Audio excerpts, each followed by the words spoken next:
Welcome and thank you for joining us on Birth Mother Matters in Adoption with Kelly Rourke-Scary and me, Ron Rains, where we delve into the issues of adoption from every angle of the adoption triad. Do what's best for your kid and for yourself, because if you can't take care of yourself, you're definitely not going to be able to take care of that kid, and that's not fair. And I know that my daughter will be well taken care of with them. Don't have an abortion. Give this child a chance. All I could think about was needing to save my son.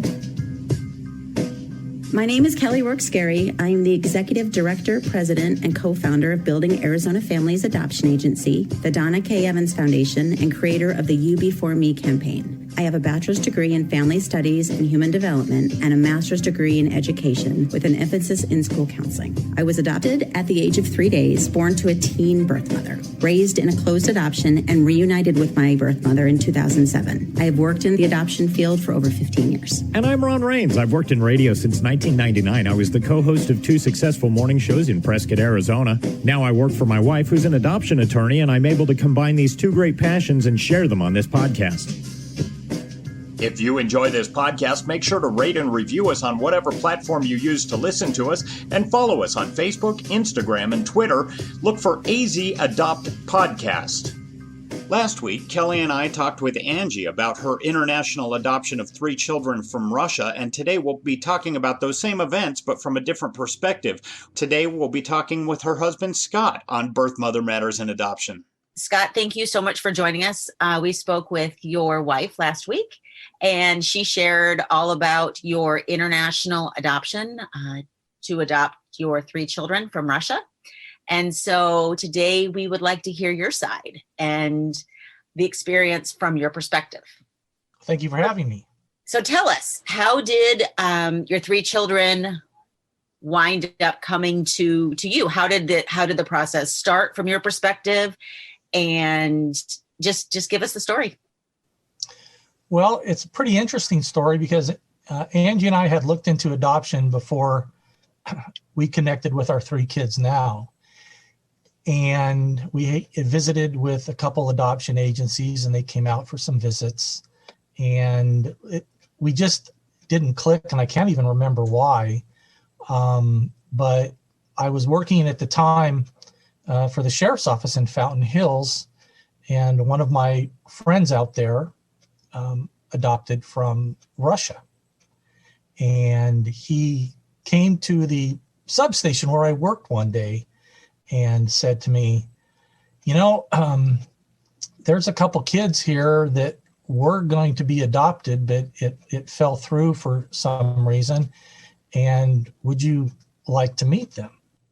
And it kind of just blew me away that I wasn't expecting it, for one thing. And so I called Angie and I ran this by her, and she said, sure, go meet them. And I said, okay. He wasn't even sure on their ages. I knew they were older, and we had been looking for a younger child, not necessarily a newborn, but, toddler to maybe 5. And he says, I think they're older than that. And I went, there was a church in Scottsdale that they were staying at during the day. So I walked in the door, and his name was Mark, and Mark and I walked in the door, and he spoke to one of the social workers there at church and asked if he could introduce me to these 2 kids whose adoption had fell through. And they said, sure. And I went and I met Alex, our son. I think he was swimming at the time. And he came up, very nice, polite young man, shook my hand, started talking to me in Russian, which I at that point, you just kind of nod and shake your head. But and then he went back to play, and then they went to introduce me to Katya, our oldest daughter, and she wouldn't come within 10 feet of me. She was quite shy and a little bit afraid. And that was okay. So I went to say hi to her, and she stood behind one of the escorts from Russia, and then she would peek her head out a little bit and look at me, and then go back. So I went and talked to Angie about this later on in the night, and said, yeah, she'd like to meet the kids as well. So Mark took them over to their house one afternoon, and Angie and I drove over to Mark's house and met Katya and Alex. And we just hit it off. We brought them some gifts, which they thought were great. And we had a picnic and food and everything. And Mark had a pool, and later on that afternoon, we all ended, because none of us had swimsuits, but we all ended up in the pool with fully clothed, just goofing around. So we really instantly fell in love with the kids. And then we learned later on that Svetlana, we call her Sveta, was going to be adopted by a couple in Arizona. And for some reason, that adoption fell through, I believe, and I'm not positive as I don't remember, I believe one of the adoptive parents got sick, seriously sick. So they had to drop out of the adoption. So we decided to adopt Katya and Alex. And then a little short time later, we were asked if we wanted to adopt Svetlana. And we said, sure, how can we say no? So we ended up giving the adoption agency the go-ahead that, yes, we would like to start the process of adopting these kids. And about 9 months later, it became official. So how did you, one thing that a lot of adoptive families struggle with is the wait. So after you had met the children and they went back to Russia, and you had to wait all those months to be able to go back to Russia and bring them home, what did you do to fill the time, and how did you get through those months of waiting? That was the hardest part. Actually, the hardest part was saying goodbye to them as they went back to Russia. We had to, they stayed with us a couple days before they left to go to Russia, but we had to take them back to that church in Scottsdale, and there were 2 big Greyhound buses waiting for them. And that was, needless to say, that was some very, very sad moments there as we gave the kids a hug and kiss goodbye, and hopefully that they knew that we were going to come and get them when we could. And what happened was we would send letters back and forth to each other. And that was, when we got a letter from the kids, it was like Angie and I won the lottery. I'd take the letter, run it to my barber, who was the only person at the time I knew spoke Russian, and run it in there. And then I would take a pad, and then he would translate the letter. They would say, "Dear Mom and Pop, we missed you very much. When are you coming to get us?" Tati would say something like, "Sveta cries a lot, waiting for you guys." So they would be real tearjerker letters. And then we would write back and usually send them a little bit of money. We were told not to send a lot of money, but send a little bit of money to them with a letter, and then they would translate it. And we found out, after we adopted them, yes, they did get the letters, which was good to know. But we were basically pen pals for the 9 months until it became official. And that's what kept us going. And the paperwork, there was always seemed to be paperwork involved, getting this form, getting it notarized, submitting it, doing that. So the paperwork was keeping us fairly busy, along with the home study and everything else that came along with the adoption. But it was really the letters that we look forward to. And we would get about 1 a month, I'm thinking. Sometimes it'd be a little bit longer, because I can remember going, boy, we haven't got a letter from the kids in a while. I hope everything was okay. And then we'd get a letter, and we'd, yep, things are good. Translate the letter, read it, cry on each other's shoulders, send a letter back, and then wait for the next letter. So I have to ask, you said that the children got the letters. Did they get the money too? Yes, they did. Because they told us that they were able to take with the first time, I think we sent them $2. They were able to take the $2 and get enough candy for almost everybody in the orphanage. There was a small store by the orphanage, and so they took the $2 down there and brought back fistfuls of candy with this $2, and were able to give some of the kids else in the orphanage pieces of candy. So I thought that was very nice. And when I heard that story, I said, I knew we picked the right kids. Yeah. That is amazing. Now, and I talked to Angie about this, and it just fascinated me. But the language barrier, now, how hard was that to overcome and deal with, especially when they came back to you? That was extremely difficult. If I had to do it over, if I have any advice for anybody out there, and we thought we did a lot because and again, I didn't know anybody but my barber that spoke Russian, but we did work really hard on a cheat sheet that had words like hungry and sleepy and I'm hurt or what's wrong, or, just all the catchphrases. And they were broke down phonetically because the Russian alphabet is a totally different alphabet. And so we had that, which helped on one hand and kind of hindered us a little bit on the other. But if I could have been able to find and dig a little bit deeper and take some Russian classes, I probably would have tried to do that, or set up some type of a translator. Even if I had to pay somebody for their time. Like I said, my barber was just an acquaintance of mine, really. He was nice enough to invite us over to his house one night and tell us a lot of things about the kids that we didn't know, which was nice. But then, it's not like we could go over there, every night and say, okay, here's another problem. Because our biggest concern, the language barrier, is when the kids would get into an argument with each other, and they would come to us and they would talk to us like we knew Russian, like we understood it, which I later found out from the barber, because we knew these little phrases. And I think especially they keyed on Angie as the mom, that she knew Russian, and we just didn't like to talk Russian very much. But that wasn't the case. We didn't really know Russian at all, except for the cheat sheet. But they would talk to us, these deep emotional conversations, and you could just tell by the tone of their voice and the way they looked at us. We're like, Dad, I've got this problem. Mm-hmm. And Katya is, giving me, trouble over this. And now she's telling me the same thing. And I have no idea whether they're talking about a toy or somebody hit one another or someone's hurt. I had no idea. So that was probably the biggest frustration for me and Angie. I can remember us many a night going, I wish for just a day we could speak Russian. I wish we had the ability to just sit down and talk to them.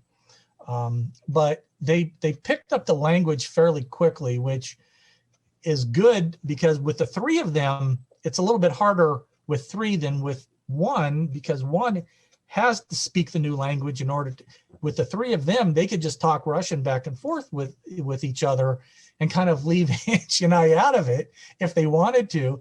And that, because we'd look and say, I wonder what they're talking about, because they're really going. And occasionally we would pick up some words that we knew. Oh, they just said house. We knew that. And the most interesting thing about it, and probably the funniest thing about it, was when the English started coming with the Russian. Mm-hmm. Because you would get, 3 or 4 words in Russian, then you'd get the word sandwich followed by some other words in Russian. So that was like, hey, it's working. They're speaking English. And to this day, I can remember one Christmas we got Svieta some rollerblades, and we had a long driveway at our first house, and she was outside and she looked at me and she said, "Watch me, Dad." And that was like 3 English words in a row. And I thought that was like one of the proudest moments I had as a father, when she said, "Watch me, Dad." Hmm. And I'm like, and Angie wasn't there. And I'm like, I've got to tell Angie that she just said, "Watch me, Dad," in English. So as frustrating as it was also very heartwarming to see the English start to break through the Russian. Going back, I know that there is a big misconception in the United States amongst a lot of people who are not familiar with aspects of the adoption community, in that in the United States, we actually don't have orphanages. There are no orphanages here. There are shelters and crisis nurseries and group homes. and residential treatment centers, but those are not orphanages. How would you describe the best way you can what an orphanage in a country like Russia really is like? Well, it was heartbreaking, to say the least. The orphanage looked like it used to be some type of a factory. It was a large building, but it looked like there was something at one time they were used to manufacture some kind of goods in there. And it was out in literally the middle of nowhere, a forest.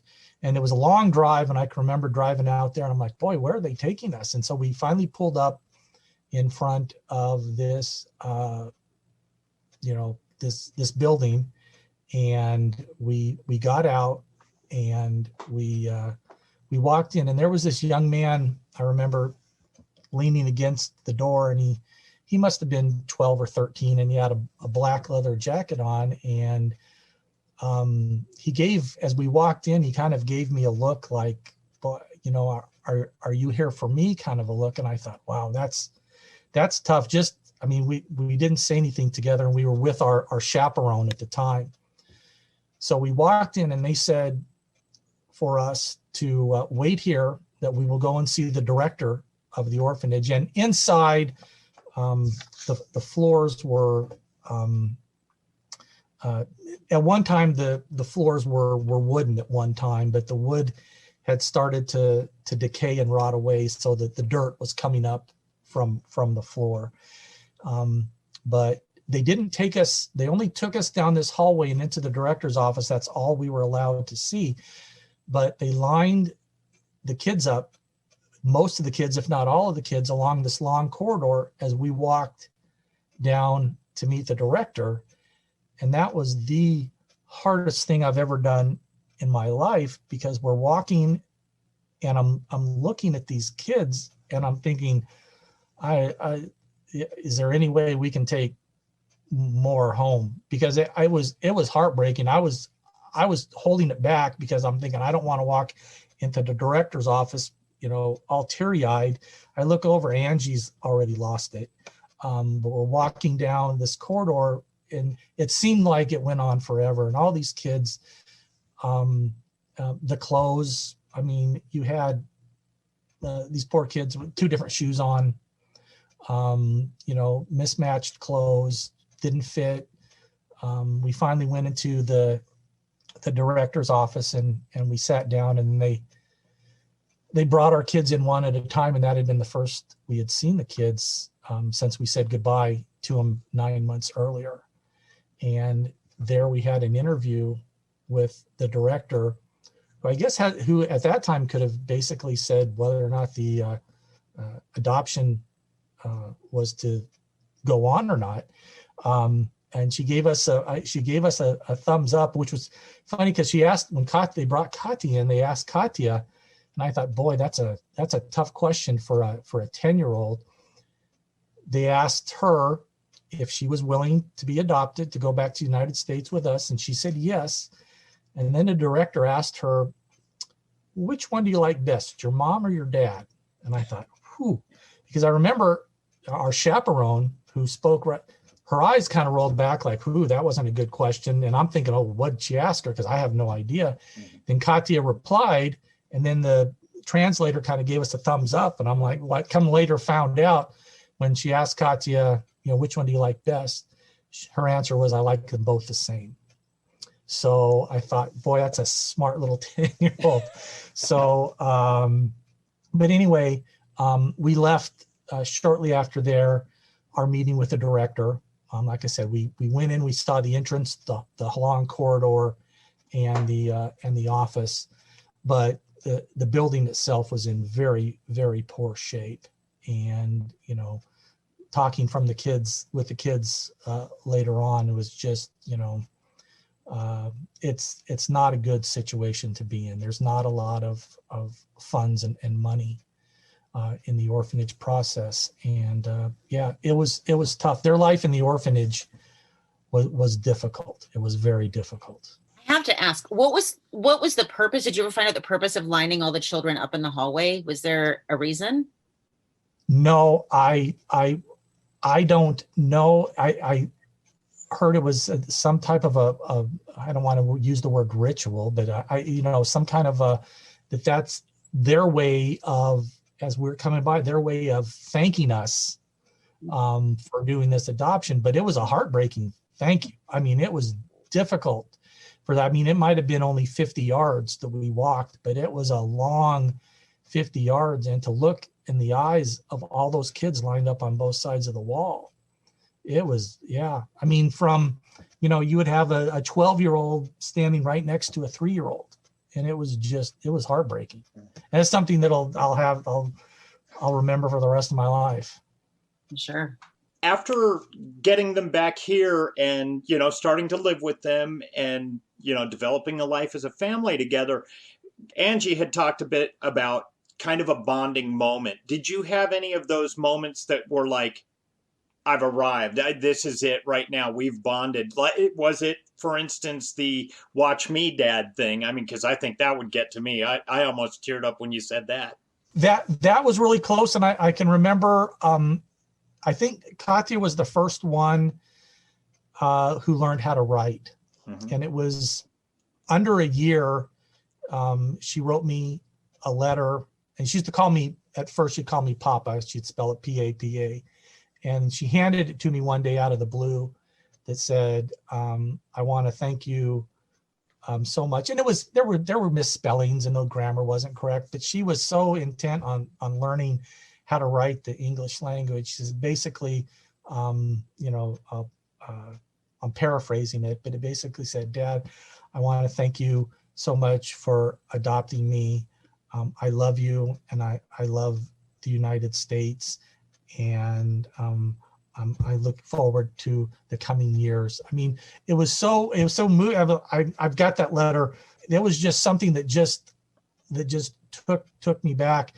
And for every year until recently, I mean, they're all in their 20s now. Mm-hmm. But we would, when we would get a Father's Day card or a Christmas card or a birthday card, it always said, thank you so much for adopting us. Thank you for bringing us home. And people used to say that, but I tell people, you know what, we need to be thanking them. I really feel like I'm the blessed one in this. I really do.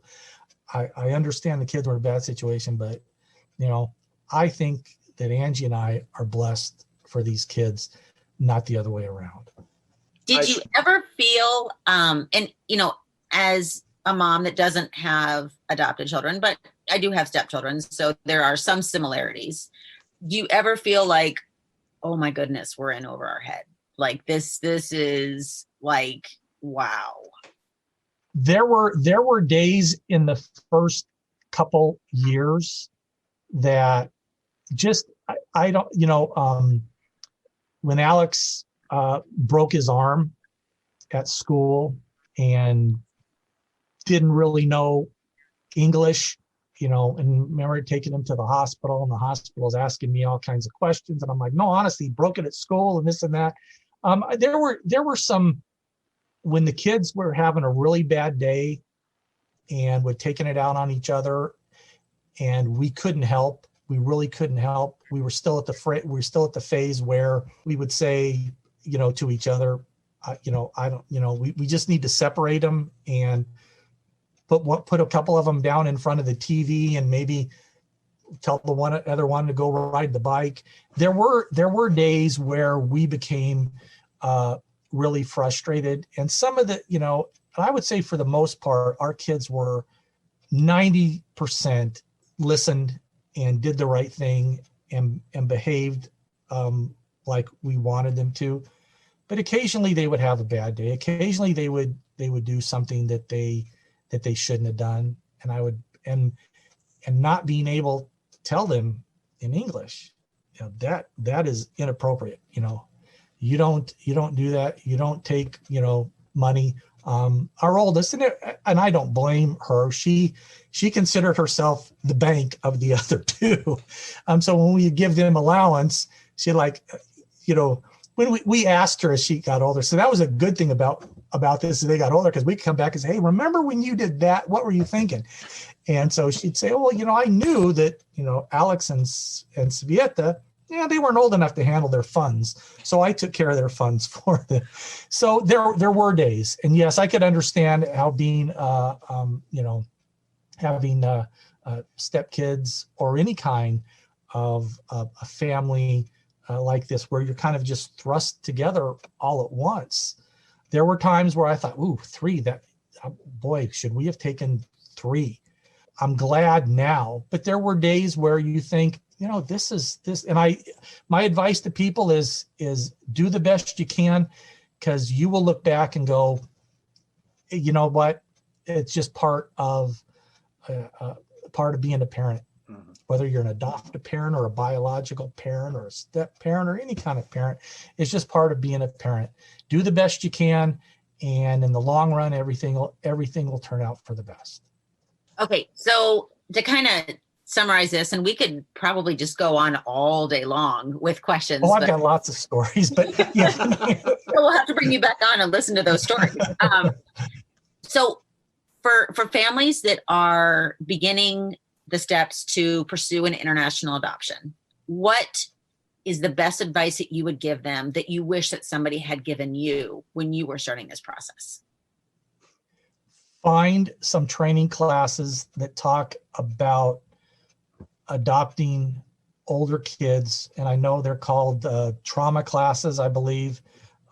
Take some classes that give you at least a background. I wish we would had a little bit more. We took one class that, when I look back at that, it really wasn't about adopting older kids.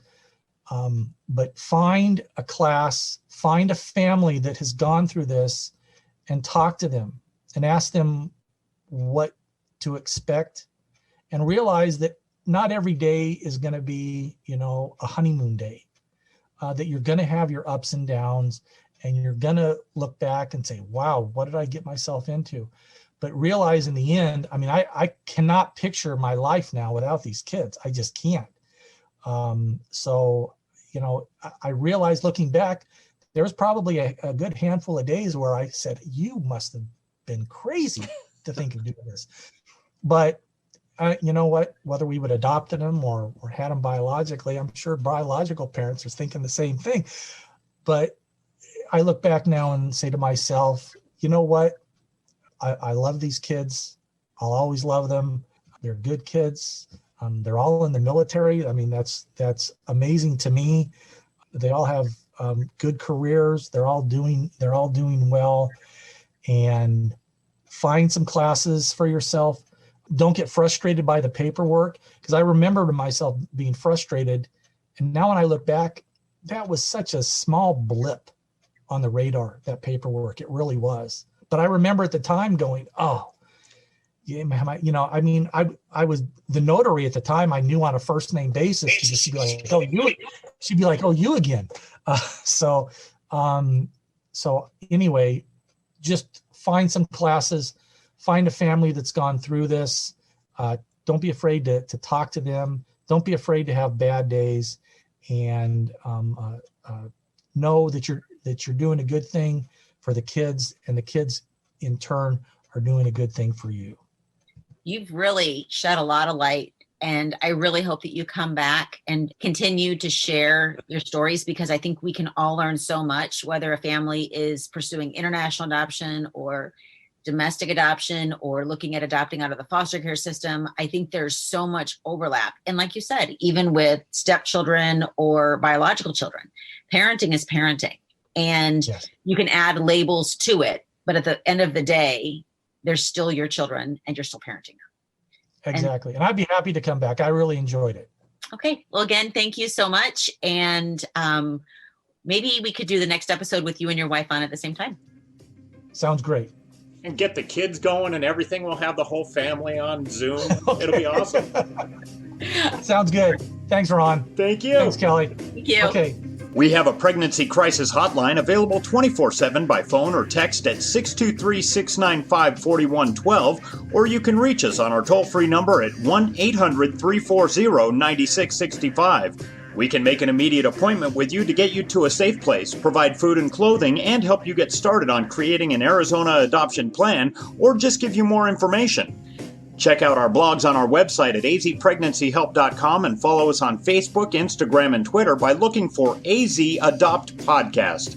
If you enjoy this podcast, make sure to rate and review us on whatever platform you use to listen to us. Birth, Mother Matters, and Adoption was written and produced by Kelly Rourke Scary and edited by me. Thanks go out to Grapes for letting us use their song I Don't Know as our theme song. Join us next time on Birth, Mother Matters, and Adoption. For Kelly Rourke Scary, I'm Ron Rains, and we'll see you then.